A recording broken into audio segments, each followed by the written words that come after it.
It happens quite often, really, because as one storm dissipates and loses its energy, the one right behind it many times will take that energy and add it to it, the energy it already has, and put another tornado on the ground. So this is not at all unusual. Multi-tornadoes are very, very often reported, especially during the tornado period, but this was way out of the tornado period, actually. This was somewhat unusual in that we had so many large tornadoes last year, and as far as the Heston storm was concerned, that storm tracked for about 2.5 hours, causing one tornado after the other. In storms that are that strong, it's reasonably common, not all that common, but reasonably common to have more than one tornado produced by the same storm, one after the other. What is real unusual is to have such a good picture of it at close range, and we can thank Olin Harris, who lives up near Gossel, for those pictures. Very, very revealing pictures of something we've really like to take a closer look at for a while. Right. We actually have some tape with 3 funnels on the ground at the same time. That's right. We might as well take a look at that. That will show the whole process of the Heston tornado kind of dying off and being swallowed up by the next tornado that forms. And while we're getting that ready, we'll take the next question. I believe that's from Pam. Yes, my question is, I live in a small house with no hallways and no basement. Where would be the best place for me to go during a tornado warning? Pam, if you have a small closet anywhere away from the outside walls, go to that small closet. Also, take something and put it over your head, because if you are in there, if you hurt your foot, you can always survive. But if you hurt your head, there'll be a real good chance that you will be seriously hurt. So get in an area. This is considering that you don't have time to go to somebody else's house and go to their basement, but get in a closet toward the center of the house and cover your head and make sure that you're as safe and as snug as you possibly can be. I understand we can now go take a look at that multi-funnel tornado. It's some of the most remarkable tornado video I've ever seen, and what it shows, and most interestingly, is that rope-like black form on the right-hand side of the picture. That is the tornado that hit Heston, and it is in the dying stage. This is often called the rope stage, and it's swinging around behind a new tornado that is now forming. And in normal tornado storms that drop maybe one tornado or so, this is highly unusual. Last year, we had a number of very powerful storms, and in very powerful storms, this kind of thing does happen. In fact, Cake Storm Chasers saw it a number of times, most interestingly up in Nebraska, where a storm produced one tornado after another for about 2.5 hours. Now, here's the tornado that results from the Heston tornado being absorbed and the new one starting. This is possibly the strongest tornado that's ever been recorded in history. It's a tremendous monster, and one of the nasty things about it is it's so big, to a lot of people, this kind of thing doesn't look like a real tornado, and they may be caught unawares and allow it to get too close before they really realize what it is. Well, we'll be taking more calls a little bit later. In the meantime, though, so don't get discouraged. You haven't gotten through yet. We're going to have a lot more. And coming up next, a look ahead to the 1991 severe weather season. We'll tell you why this year could be as bad as last year and possibly even a little more problematical. Stay with us. 2 Hours of Terror 1 year later continues. The town of Heston has become synonymous with the devastating tornadoes of March 13th last year. But as you're about to see, the people of Heston were not alone in facing nature's fury that day. You know you're having a bad day when you hit the daily double in tornadoes. But March 13th, 1990 was a lot worse than just this. There was much, much more. This tornado also happened just a year ago. It's just one in what turned out to be a bumper crop. Here's another one. Yes, it too touched down a year ago today. And this is a March 13th view of a multiple tornado vortex, composed of several small tornadoes spinning around each other. A few hours later, there was more activity at night. The Marion County Sheriff's Office reports a tornado hit just east of Gossel tonight and has moved on to the northeast in Morris County. Authorities say a powerful tornado is sweeping through. With the hail and dimly visible to the eye in the last fading photons of sunset was yet another tornado. Kansas wasn't alone a year ago. This tornado touched down in Oklahoma on March 13th, 1990. That was really the date of a tornado outbreak. 1 year ago today, at least 59 tornadoes hit 7 states. We were not alone, and this track, the tornado that hit Heston, had plenty of company on a day that saw far more than the familiar one tornado in one place from one storm. While the tornado outbreak of March 13th was phenomenal, the 1990 tornado season in Kansas started 2 days earlier on the 11th and ended months later. Cake Weather's Mike Phillips reviews a very active year. Storm chaser John Davies was only a few miles from this small but severe thunderstorm when it dropped a large tornado in western Reno County. Over the next 2 hours, the storm produced several damaging tornadoes throughout central Kansas. Issued a tornado warning for Saline County and the city of Salina. As a precautionary measure, please proceed to the concourse area. Do not run. We will resume normal activity as soon as the normal. Twisters at one time threatened the city of Salina but lifted back into the clouds before making it to town. After the killer storms of March 13th, the weather in Kansas was relatively calm until April 25th. This time, western Kansas bore the wrath of nature's fury when at least 4 tornadoes and possibly as many as 10 formed from a single thunderstorm. The storms hit Ellis County hardest. I had a TV plugged in and the news was on, and we could tell the noise just kept getting louder and louder, and then all of a sudden, when it got pretty loud, we could tell the lines were ripped out because the TV went off and all the electricity was gone. And then the noise, we could tell it was right over the top of our house and over the top.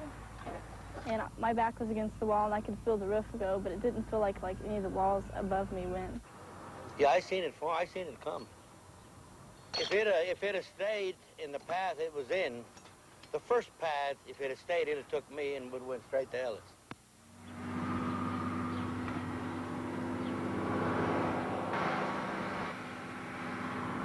Almost a month later, the focus of tornado activity returned to central Kansas. A tornadic storm formed in eastern Barton County and headed east almost 100 miles, destroying 40 farmsteads and tossing the cars of this Denver-Rio Grande train around like toy blocks. On June 7th, at least 9 tornadoes struck eastern Kansas. One tore through the west side of Emporia, doing extensive damage to some very expensive homes and injuring several residents. And as if to add insult to injury, a tornado again threatened Emporia the very next evening. The storm looked menacing, but thankfully did no serious damage. On June 19th, the severe storm season in Kansas ended dramatically. A powerful thunderstorm called a derecho, packing winds in excess of 100 miles per hour, and several weak tornadoes swept across south central and eastern Kansas, scoring a direct and devastating hit on Sedgwick County and Wichita. In all, there were 88 confirmed tornadoes in Kansas last year between March 11th and August 14th. It was an active year, but not as bad as 1955 and 1964, when there were more than 90 tornadoes. Mike Phelps, Cake Weather. Well, that was last year, but what can we expect this year? We'll show you what some of the top tornado experts have to say about that when we come back, and we'll also answer some more of your calls. You can almost be certain there will be tornadoes in Kansas this year. Some are likely to be damaging, some may even be killers. We can get a feel for the upcoming severe weather season by looking at various forecasts, trends, and studies. And as Cake Weather's Mike Phelps shows us, they all point toward another active spring and summer. The National Weather Service outlook for the spring season calls for warmer than normal temperatures across Kansas, and the southwestern half of the state is expected to receive better than average amounts of rain. This is good news for farmers who desperately need the moisture, but a warm and wet spring oftentimes means a spring filled with severe weather. Another indication we may see a bumper crop of twisters again this year is the general trend in tornado frequency over the past 40 years in Kansas. As you can see, the number of tornadoes has consistently gone up every 6 to 10 years since 1950. Between 1985 and 1989, Kansas had a low number of tornadoes, but in 1990 the number jumped. It could be the beginning of another upward trend in the overall cycle that may last another 2 or 3 years. And finally, a study conducted 15 years ago by noted tornado expert Dr. Theodore Fujita suggests an increase in tornadoes. Fujita found the frequency of killer tornadoes in the United States moves clockwise with a change roughly every 6 or 7 years. The peak for Kansas was between 1949 and 1955. If the cycle continues as it has for the past 90 years, then the central and southern plains, including Kansas, could be in for another outbreak of killer tornadoes this decade. Of course, these are only theories. No one knows for sure what 1991 will bring. It's challenging enough forecasting the likelihood of severe weather a day in advance, much less for an entire season. But one thing is certain, the Cake Weather team will be here. Mike Phelps, Cake Weather. And we're here right now to answer your questions about the weather. I believe we have Kim on the line. Go ahead, Kim. Yes, would you please put to rest the rumors or whatever they are about with Wichita being in, with the fork of the river being in the center of Wichita, will a tornado hit Wichita or around, or just around it? I'm afraid they'll cruise rather effectively right across rivers. A good example of that is my old town of Davenport, Iowa, where I used to live. The Mississippi River makes a large westward turn there, and a lot of people there believed Davenport hadn't been hit by a tornado in recent times because of the turn of the river. However, last year a tornado cruised right across the Mississippi River from Davenport to Moline, and the Mississippi didn't stop it at all. So various geographical features, hills, banks, rivers, valleys, depressions, really don't offer much protection at all, I'm afraid. That might have been one of those things started by real estate developers earlier on to sell swampland. Who knows? Next caller is Kim. Yes, when it's dark outside and you can't really see the clouds, are there any other signs or conditions that would tell you there's a tornado close by? Usually we have to pick that out with our radars, and we do have the Doppler radar here, and it helps us out a bit. And, of course, you have spotters just about everywhere around the area when we do have severe weather possibilities. You watch for it when all of the conditions are good. If the clouds are there, it makes it just a little bit more difficult. And that's one of the things that makes discovering tornado activity in the southeastern part of the U.S. so difficult, because they normally have clouds, massive clouds, with an intrusion of tornado-type weather. This might be a good time to get ready our tape on thunderstorm structure as far as where tornadoes are. Some advice that'd be good to follow as far as nighttime tornado occurrences and how to warn yourself. There are some measures you can take yourself without hearing a tornado warning or some other broadcast about severe weather.